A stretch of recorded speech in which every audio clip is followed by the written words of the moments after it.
Namasté, bonjour à tous. J'espère que vous allez bien. Je suis très heureuse de vous retrouver aujourd'hui pour vous faire cette petite vidéo qui m'a été inspirée à vous partager finalement ma vision de la religion ou de la spiritualité dans cette période des fêtes de Pâques qui sont pour les chrétiens un moment important, qui viennent de parler finalement de la mort et la renaissance de Jésus le Christ. Alors, j'ai pas fait d'études théologiques, hein. Ma seule légitimité pour vous parler de religion et de spiritualité, finalement, c'est mon expérience de vie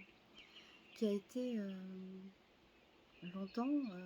liée au catholicisme, hein, née dans une famille très catholique et pratiquante, étant moi-même très intéressée à comprendre le sens de la vie dans un autre point de vue que uniquement le point de vue matériel et cartésien. Ayant recherché beaucoup d'autres réponses dans la philosophie et religion bouddhiste par la suite, et depuis plus récemment, 2 ans environ, avec l'hindouisme vers lequel je me suis sentie vraiment appelée lors d'un voyage spirituel à Bali. Et c'est intéressant parce que c'est finalement cette religion qui est la plus récente en fait et la plus nouvelle que j'ai côtoyée et qui m'a elle le plus reconnue puisque j'ai été baptisée gourou lors de mon dernier voyage à Bali,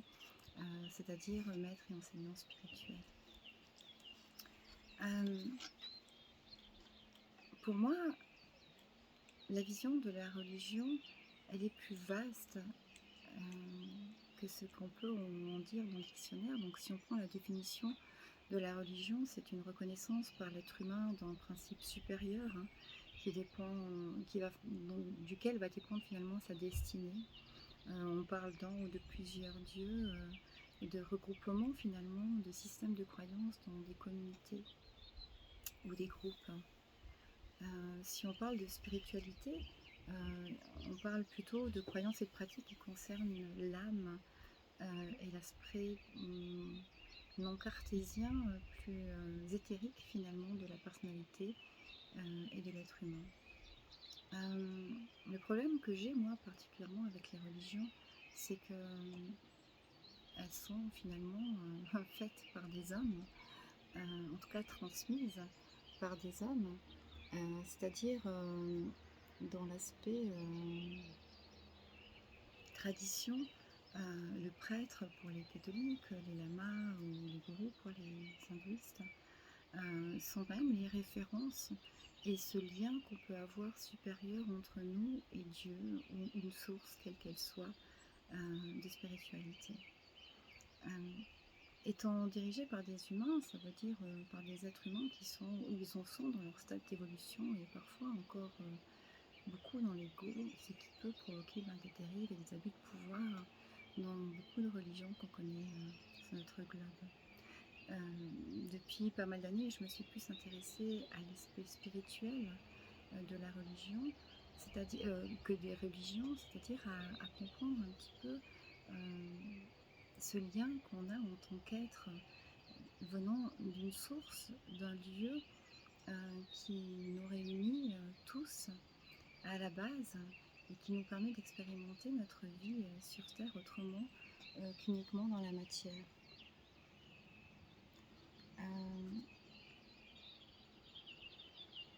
Je dirais que c'est intéressant tout de même de ne pas jeter en bloc les religions. En tout cas, moi, je suis très reconnaissante de ce que les religions diverses et variées que j'ai côtoyées m'ont apporté, moins par leurs pratiques usuelles ou traditionnelles que par le sens et l'essence de ce qu'elles m'ont enseigné comme compréhension et comme recherche de spiritualité. Et par rapport à la religion chrétienne et à cette fête de Pâques qu'on vit aujourd'hui, je pense qu'on peut tous se sentir concernés par la mort et la résurrection du Christ, dans ce sens où chacun, tout au long de notre vie, on a pu expérimenter différentes petites morts ou grandes morts qui nous ont amenés ensuite à des renaissances, à quelque chose de nouveau, de supérieur en nous. Laisser l'ancien pour nous,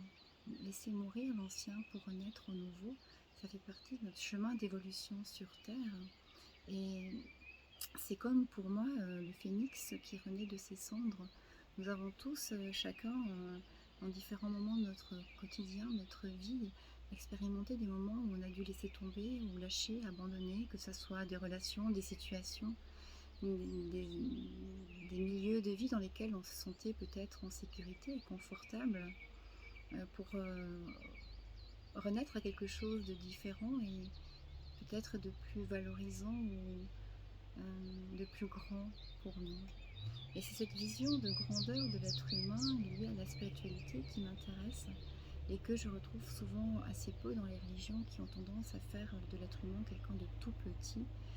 qui doit à la recherche finalement d'un grand Dieu qui est à l'extérieur de lui et non en lui. Donc pour moi la spiritualité c'est vraiment un chemin qui cherche non pas à diviser mais à unir notre corps physique, notre mental, notre émotion, notre émotionnel, avec notre esprit, avec notre âme, et qui cherche à réunir le tout finalement dans notre cœur, où se loge, à mes yeux, l'aspect le plus lumineux et aimant de qui on est, dans un grand tout et non simplement dans un aspect de notre personnalité. Donc j'avais juste envie de faire cette petite vidéo aujourd'hui pour vous encourager à trouver votre propre chemin à travers la spiritualité, qui soit basée de la religion ou pas finalement, mais de chercher à trouver les occasions, les situations, les êtres, les personnes qui vont vous permettre de vous révéler de plus en plus dans votre propre grandeur, dans votre lumière intérieure, pour pouvoir la rayonner et créer finalement un monde qui vous ressemble. Dans cette période pour les chrétiens de fête de Pâques, je trouve important de réaliser à quel point nous avons tous cette capacité à laisser mourir en nous l'ancien, même si ça demande parfois beaucoup d'efforts et de lâcher prise. Le lâcher prise étant finalement simplement qu'une acceptation de ce qui est. Être dans le lâcher prise, c'est simplement être dans l'instant présent, en l'accueillant tel qu'il est. Et quand je peux accueillir les moments plus compliqués, les moments plus sombres de ma vie, pour ce qu'ils sont, tout en ayant la conscience qu'ils ne me définissent pas, mais que simplement ils me permettront de lâcher certaines peut-être croyances ou certaines situations qui ne sont pas valorisantes pour moi, et pour pouvoir grandir à quelque chose d'encore plus motivant, d'encore plus créateur pour moi-même. Et ces morts, ces petites morts, on en côtoie tout le temps, tout au long de nos années, régulièrement. Et je pense que c'est pour moi ça la grande fête de Pâques chez les chrétiens, c'est d'accueillir dans son essence l'acceptation de la mort de ce qui doit être, pour accueillir aussi la renaissance du nouveau, la renaissance d'un meilleur, la renaissance de potentiels créateurs que nous sommes, illimités et lumineux. C'est aussi dans cet esprit que je travaille à mon cabinet, dans le sens d'accompagnement aussi sur le chemin de vie et aussi sur le chemin spirituel, mais que je propose également des voyages spirituels. Alors je profite de cette vidéo pour vous en parler un tout petit peu. J'organise en juillet prochain un voyage spirituel au Ladakh, qui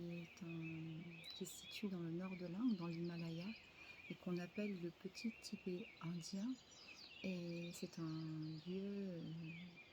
vibratoirement que je trouve très élevé, qui est très pratiquant de la religion bouddhiste. Et comme je vous l'ai dit, pour moi, tous ces courants religieux, que ce soit le catholicisme, le bouddhisme ou l'hindouisme, ont été des moteurs finalement qui m'ont permis d'aller plus facilement retrouver ma spiritualité et cette source pour moi qui est unique, Et toutes les religions que j'ai pu côtoyer ne sont finalement que différents canaux qui vont me permettre d'atteindre et de faciliter l'ascension vers une source unique, d'où on vient tous et que nous sommes invités à rejoindre chacun dans cette vie et dans nos chemins de vie. Donc si vous êtes intéressé à faire un voyage spirituel, sachez simplement que c'est un moment qui est offert en condensé et qui permet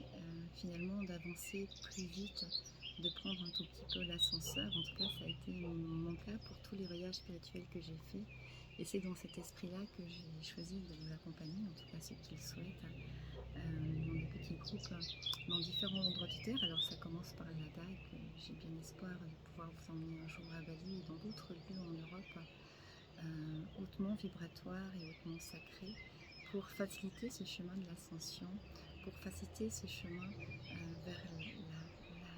la récupération, la réappropriation de sa spiritualité et de pouvoir développer la meilleure vision et la meilleure version de nous-mêmes dans l'entier de qui on est, que ce soit à travers notre corps physique, notre corps mental, émotionnel et spirituel. Voilà, juste un petit mot donc pour vous souhaiter une magnifique fête de Pâques à chacun, que vous soyez lié ou pas à la religion chrétienne. Je vous souhaite simplement de vivre des moments doux de mort et de renaissance et de profiter de ces énergies vibratoires puissantes qu'on peut trouver partout en Europe en tout cas pour accomplir vous-même votre propre renaissance dans la lumière et dans la joie. Passez une toute belle journée. Namaste.